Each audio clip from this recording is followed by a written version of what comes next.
అందరికీ నమస్కారం. ట్రెండింగ్ ఉన్న ఛానల్కు స్వాగతం.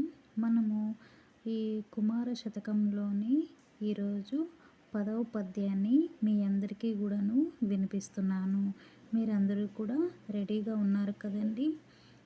నగగూడదు పరపతింగని తన మాతృ సమానమున్నదగు నెవ్వరితోన్ బగగూడదొరల నిందింపగగూడదు గనుము వృద్ధ పతము కుమార.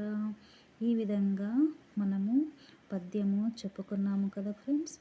ఇప్పుడు ఈ పద్యం యొక్క తాత్పర్యము ఏమిటంటే, పరస్త్రీలను చూచి నవ్వరాదు, తల్లితో సమానముగా చూడవలెను, ఎవ్వరితోనూ విరోధము పెంచుకొనరాదు, ఇతరులను నిందించకూడదు, పెద్దల మార్గమును అనుసరించవలెను, ఇదే సరి అయిన మార్గము పుత్ర అని ఈ పద్యం యొక్క తాత్పర్యము మనమందరూ కూడా తెలుసుకున్నాం కదా.